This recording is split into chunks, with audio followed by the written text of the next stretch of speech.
Yemen और Saudi अरब के दरमियान जंग बंदी के मुआहदे में एक और पेशरफ्त हुई है। अरब मीडिया में बताया गया है कि पेशरफ्त में दोनों फरीकैन के दरमियान 900 कैदियों के तबादले का आगाज आइंदा रोज से होगा।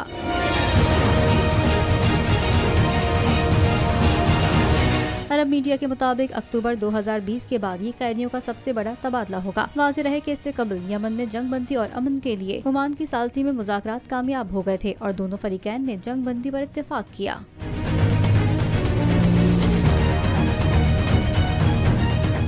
नजर आ रहा है सामने लिखा हुआ है जुल्म मिटने के लिए।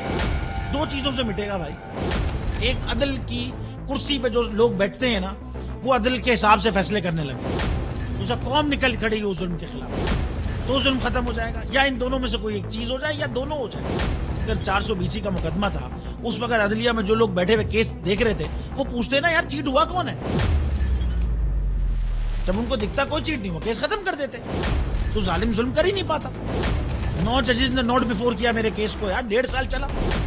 शख्सी जमानत का केस, सेम केस इस्लामाबाद में कर दिया। एक ही इल्जाम पे 2 केस हो नहीं सकते भाई।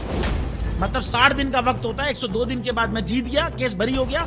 102 दिन के बाद अपील फाइल की, एक्सेप्ट कर ली। नहीं करते ना एक्सेप्ट, खत्म हो जाता ना जुल्म यार। भरी अदालत में मुझे बरी कर दिया, फिर पता नहीं क्या हुआ 2.5 घंटे बाद का नोट बिफोर। मैं नहीं सुनता ये केस, खड़े रहते अपने फैसले पे, मिट जाता जुल्म। अल्लाह ताला ने बिठाया इस कुर्सी, इन कुर्सियों पे इनको यार, ये अल्लाह ताला की तरफ से फैसले कर रहे हैं। तो या तो ये फैसले आएंगे, जुल्म मिट जाएगा, या कौम खड़ी हो जाएगी जुल्म के खिलाफ।